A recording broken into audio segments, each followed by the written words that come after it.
Hello and welcome, everyone, or welcome back. I'm Cathy Liska with the Center for Coaching Certification and with Coach 123. I'm also Pandora Ray with the Center for Coaching Certification and Coach 123. And we are super excited about our guest today. Some of you may be aware of her and what she does because she's got a page on her website. I'm going to let you introduce yourself. Go ahead. Hi. Hi, and I'm so excited to be here. I love your work. My name is Cindy Goldrich. I am an ADHD specialist. I'm also a mental health counselor and a board certified ADHD coach. My specialty is really working with parents and educators. I train people to become ADHD parent coaches, really specializing in ADHD and executive function challenges, which I'm sure we'll get to talk about. And I travel the country. I go into school districts nationwide and train the teachers. And I also have a program where I train people to be teacher trainers so that all these kids that have ADHD have teachers who understand them. That is awesome. That is awesome. So, kind of the overarching message and what's behind it. Yeah. So I have found through the years, I've been doing this for about 20 years, that so many of these kids are just so misunderstood, whether or not they have a diagnosis. I mean, when we were growing up, these were the kids that were considered lazy and unmotivated and annoying and a class clown or the space cadet just twirling their hair. And we know better. And since we know better, we really know how to connect with these kids, how to help them feel confident and have skills to deal with their challenges. So when we parent them from that place of understanding and we teach them with the tools and the skills that we need in the classroom, then these kids, rather than looking like, the annoying and unsuccessful kids, begin to thrive. And that's the overall picture. We want to help everybody understand the social and emotional impact that ADHD and executive function challenges have on learning and motivation and behavior and really the whole family system. Awesome. Awesome. So let's get some of the basics. Sure. Define ADHD. Oh, that's a great question. Well, I will tell you right off the bat, I do not diagnose, I do not medicate. My job is going to be education and support. So I'm going to give you what ADHD is from the standpoint of what we all need to know. In other words, we don't need to know all the nitty-gritty, right? Mhm. Basically, ADHD is when the neurotransmitters in your brain, okay, just imagine, I want you to visualize these little lines going back and forth in your brain, are underactive for people when they are uninterested and unmotivated. And these are the neurotransmitters dopamine and norepinephrine and serotonin in the brain's prefrontal cortex. That's the front part of the brain, right? When they're not activated, it's sort of like the brain's asleep. And what's interesting is what people do who have ADHD to wake their brain up is the very thing that gets them in trouble. They start moving around, they start asking more questions, they start, or they're sleeping. So the things that they're trying to do to activate their brain, we want to help them do that in a way that makes sense. One of the things that we very often do is we dangle rewards and we threaten punishments. But if you don't understand the underlying of what's going on with this kid, then the thing we tend to try to reward, they're like, you're rewarding me for doing that? I don't really care about doing that. That's not going to get me to do it. Or you want me to stop? I can't stop because if I stop, I'm going to get even more anxious or other things are going to go on. So we need to understand how to reward them in a way that's doing it with them, how to create consequences that are going to build skills and not just be punitive.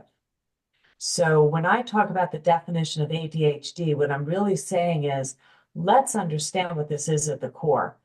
At the core, this is an underactive brain where the reward and motivation center of the brain is not as stimulated. So that love and intuition and logic that we're doing to get them to do things doesn't always work.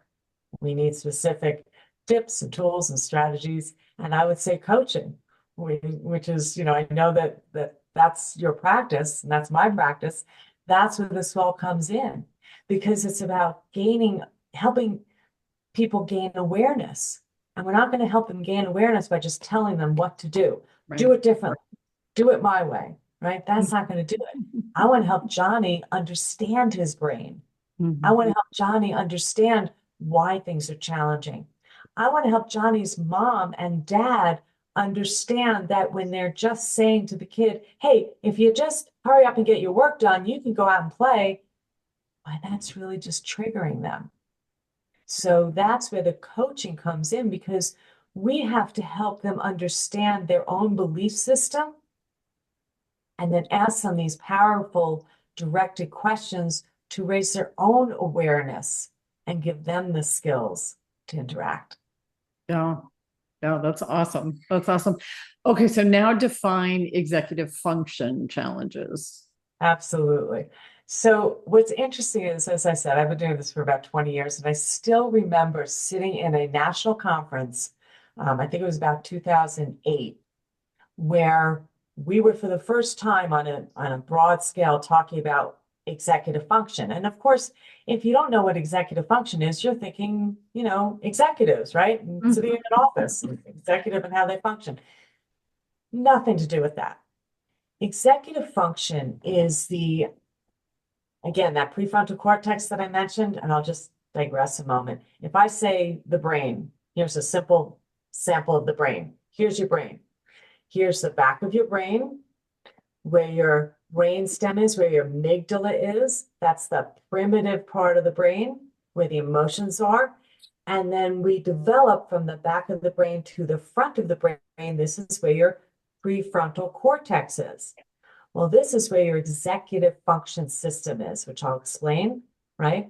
So just know that these things I'm going to talk about are developmental skills. So executive function is basically the set of mental processes that help you do what you intend to do.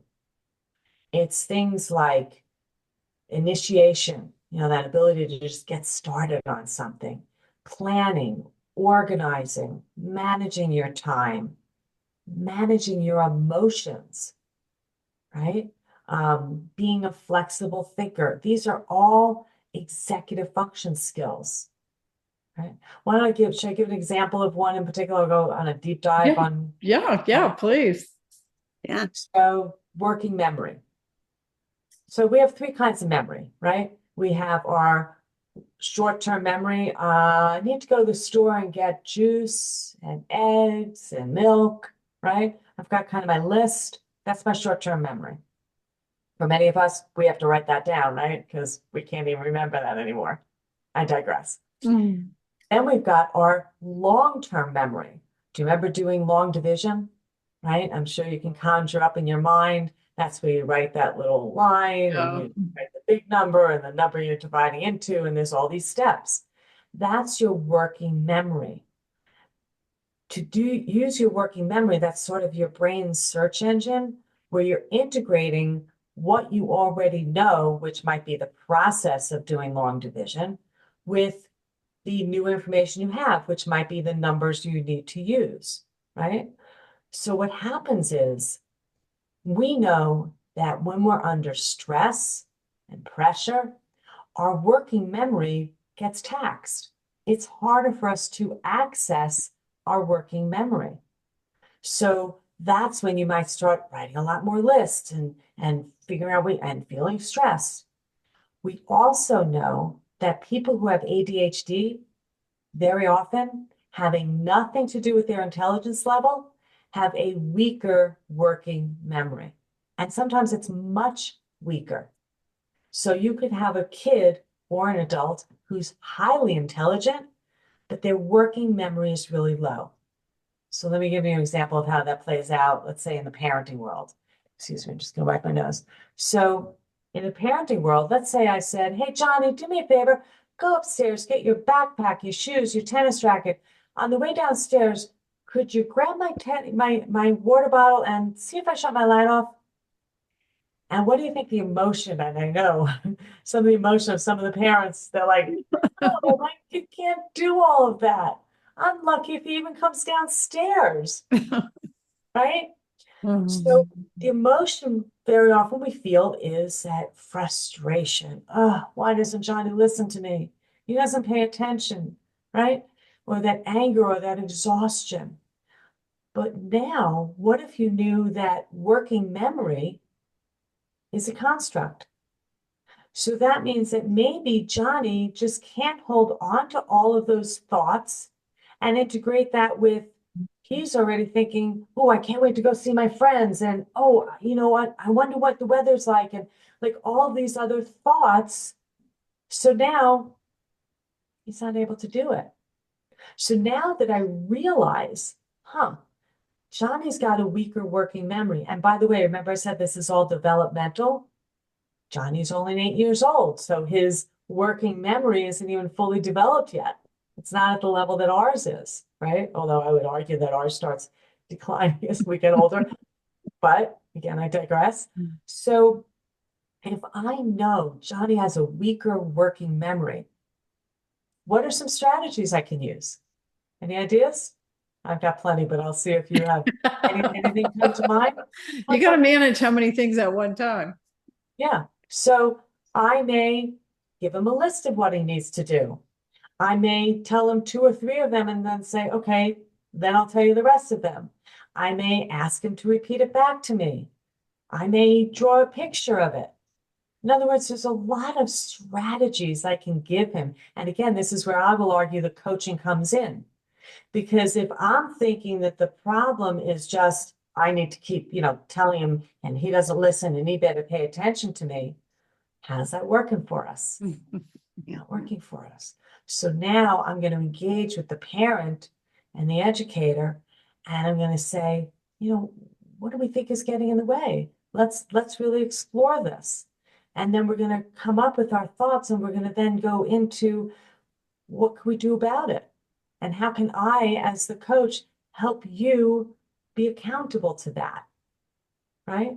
So I'm shifting completely from my emotional frustration to my problem solving as I understand what each of these executive functions are and how they're impacting my child or my student.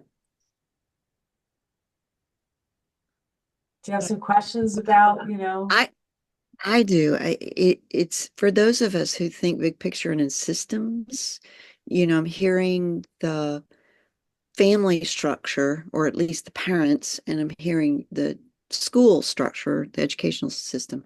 Say more about the bigger system and how ADHD is what is that bigger system? I mean, Yeah. it's just huge to me and not just limited to those two Thank important you so much things. for asking that. I've been doing a lot of work in the last year or two and trying to really get the word out of the risk of not understanding and supporting all of these kids. Do you know that the jails have a disproportionate number of people with undiagnosed, untreated ADHD? I believe that. Because these are people that in school, they're annoying, let's face it. They are. They're a lot more work, a lot more trouble, right? So unfortunately, to the uneducated eye, these are the kids that are getting suspension and detention and maybe even dropping out of school. Even though very often these are highly intelligent people.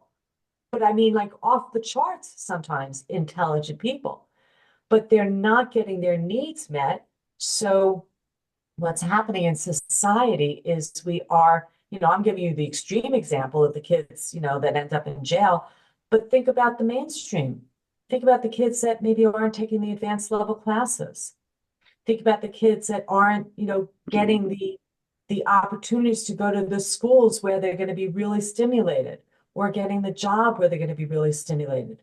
Think about the person in work who is so the right hire for that job, but then when they're around their other employees, the other people they work with, they're not able to work as well. Maybe they can't keep their calendar the way that the company is keeping calendars. Maybe they need a different system. Maybe they need, other supports. So we're not paying enough attention to that. The other issue that we're finding in society is the divorce rate is a lot higher. Why? I can refer you to lots of people that do a lot of really good um, couples coaching when one or both people have ADHD, right? It's a whole specialty because when you've got a couple where one person has all these challenges and they're not getting the support and they don't maybe recognize, that they have these challenges, then sometimes that other parent feels like that partner feels like they're parenting that person. Like I constantly have to remind him to get the juice and the milk. I constantly have to ask him to pick up his stuff. He just flies off the handle every time I ask him something, and his emotional regulation, which again, I'm sure most people don't know to use those words, but that's what it is. Their emotional regulation is off the charts. So we're fighting all the time. So that's why the divorce rate's going to be higher. That's why the underemployment's going to be higher. That's why the alcohol issue is much higher because these are people that need, they can't delay gratification. They have a really hard time managing their emotional frustration. So alcohol is a very hard thing for them Medicate. to manage, right? We have a higher rate of people that hoard. Like when you walk into someone's house and they don't just have one pair of shoes, they have 30 and they're all over the place because they can't fit them in the closet anymore and everything else is going on. Very often, these are people who have undiagnosed, untreated ADHD. So many of societal issues, one of the things that comes up is the percentage of people that have ADHD. Do you know that almost 10% of school-age children would qualify for a diagnosis of ADHD? That means in every 100 people, there's at least one. In every classroom, rather, there's Every at least 10, one yeah. kid, right? Whereas autism, and I'm not at all saying we shouldn't treat autism, a lot smaller percentage. Mm. But we haven't been paying enough attention to ADHD historically because we didn't have what we now have, which is the evidence that this is a true neurobiological disorder, that it's not just an excuse for bad behavior. Years ago, right, by the way, October is National ADHD Awareness Month. We literally have an ADHD Awareness Month because years ago, people were still arguing, it's not really real. That's just an excuse. It is real. We know that it's real. I've been working on legislation. I actually have a bill that right now isn't going anywhere, but I hope it will at some point. I have a bill in Kansas mandating that every school district should have an ADHD specialist. It doesn't mean it has to be an extra hire. It could be the special ed teacher or the guidance counselor or something like that.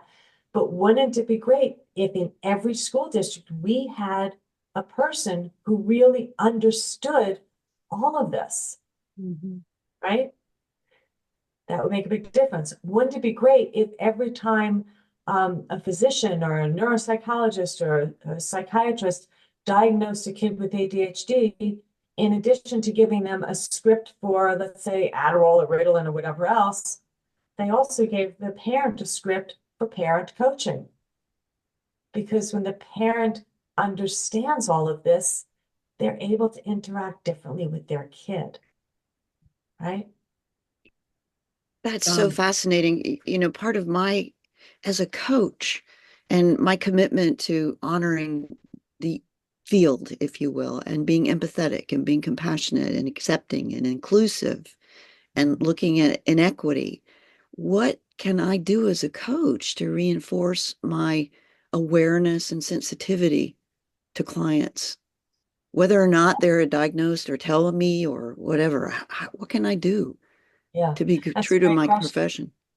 I will plug, and I'm not saying this just to market to, but this genuinely is my answer. I have a training program where I train coaches to understand ADHD because, the program is really about parenting, but I've had many people who work with adults and that don't work with kids, or they work in other capacities they still take it because what I'm doing is what I gave you in terms of executive function and ADHD, I spend 2 hours on just talking about what is ADHD, what are executive functions, and then we go into, okay, now what? Now we understand it. How do we talk about it? How do we support it? How do we, you know, parents don't always know, and I'll say teachers and all of us, spouses don't always know.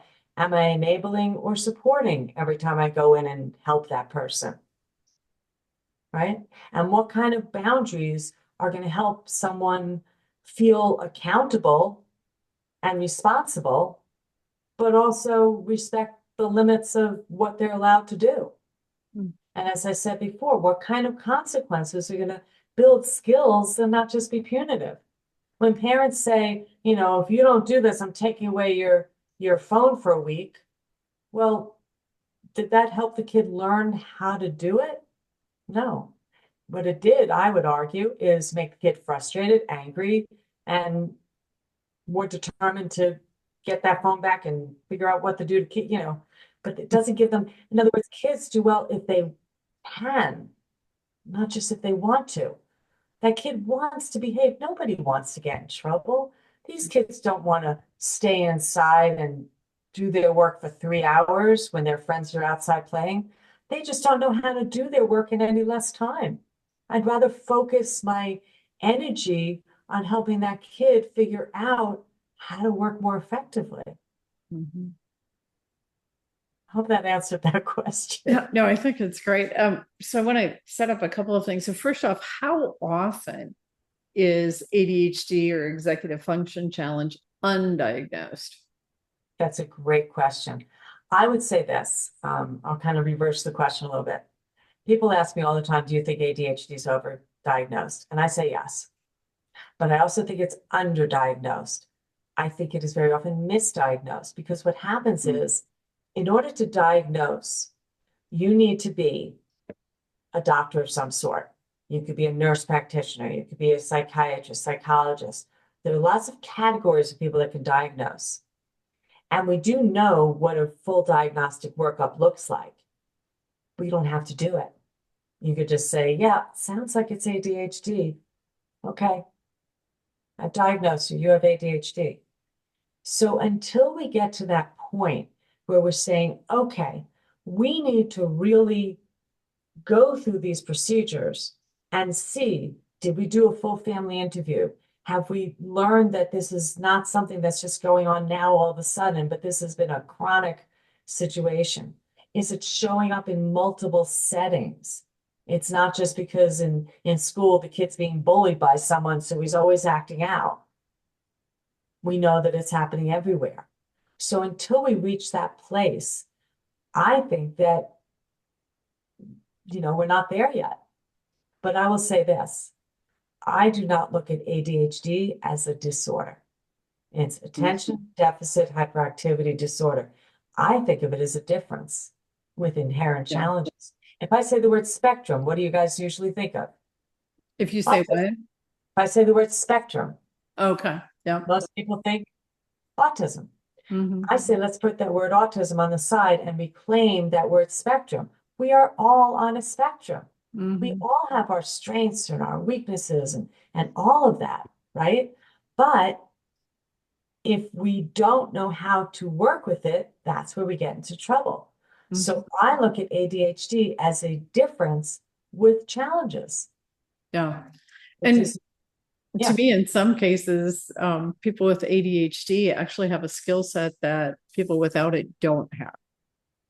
They're uniquely qualified for certain jobs or roles or that kind of thing. absolutely. Yeah. Absolutely. I mean, these are going to be the out of the box thinkers. These are going to be the risk takers. These are going to be the spontaneous people. These are going to be people that, are going to look really deeply into something because sometimes, people think it's attention deficit disorder. It's not a deficit at all. It's a deficit in the ability to regulate what you're paying attention to, which means these are also the people that might hyper-focus on something, Mhm. right? They're just so engaged in it that the world could crash around and they wouldn't notice, right? So they've got a tremendous amount to offer. I'll name a few people that talk about their own ADHD. Um, Damon John, do you know from Shark Tank? They're the six sharks on Shark Tank. Damon John is one of them.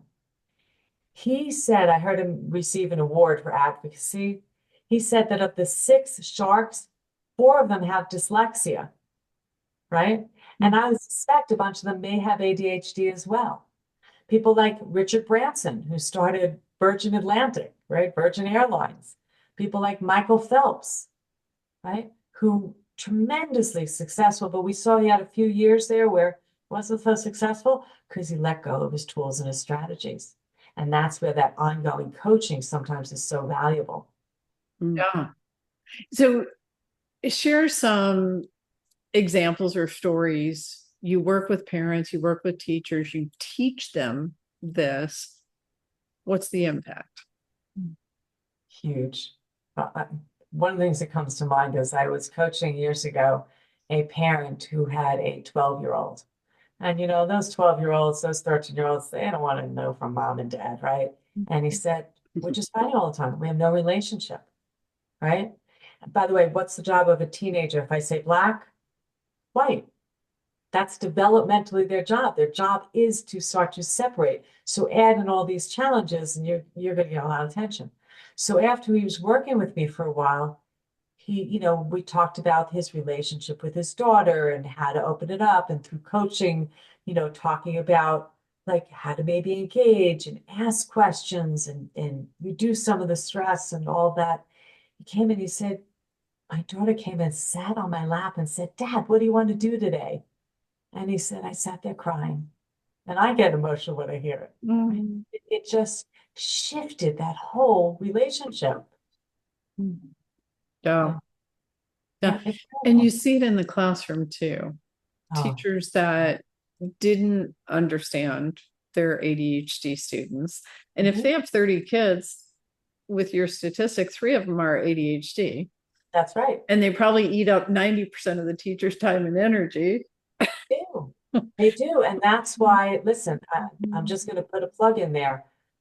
Thank your teachers. Please. Teachers are leaving this profession in Yeah. droves because it is so hard on them, because the parents are, and I'm not blaming the parents. I understand. I'm a parent too. I'm a grandparent now, but parents want the teachers to solve things, but they don't realize that this is an inherent part of the system. Parents assume that the teachers have been trained to understand ADHD. They haven't unless they've taken a training like mine. So they're doing the best they can with what they've got. We need to support them more, which is why I say we have to support these teachers, and we have to support, I don't know if you know what IDEA is. That's the Individuals with Disability Education Act. That's the government act that funds special education. We need to be funding these things so that we're teaching, so we're providing more accurate current training, right?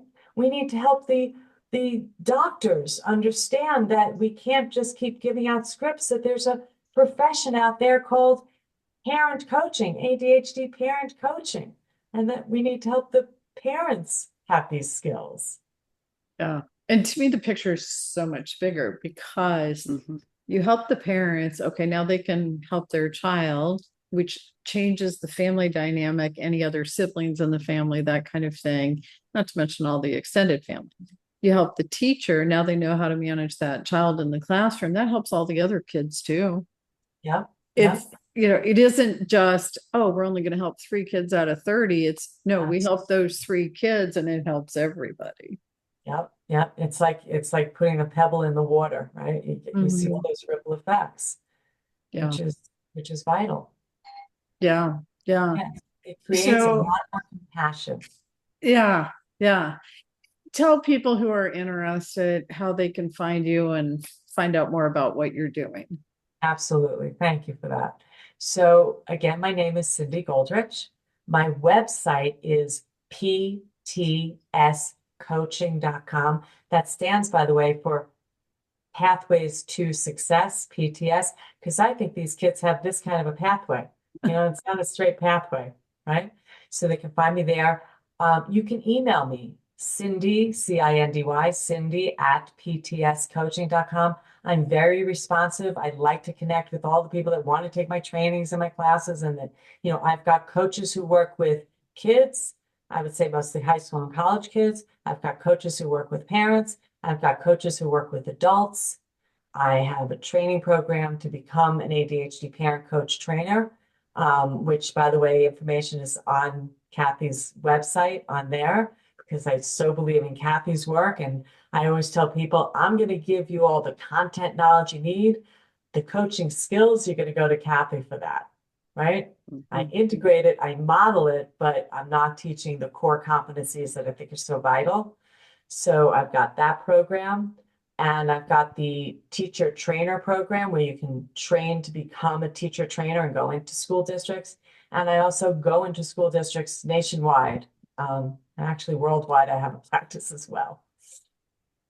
Pretty awesome and exciting. So yes, on the Center for Coaching Certification website, coachcert.com, under our continuing education offerings, you can find an overview of Cindy's program and then connect directly to it from the website.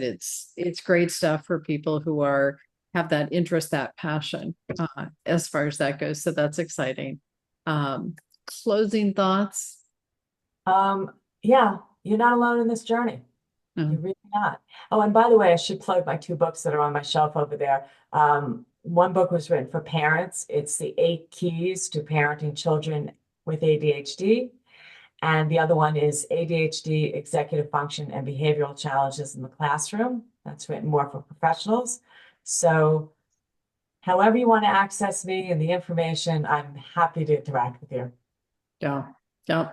And if this is an area of interest, everyone totally encourage you on that.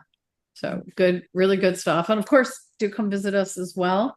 For the coach training side of it, we're www.coachcert.com.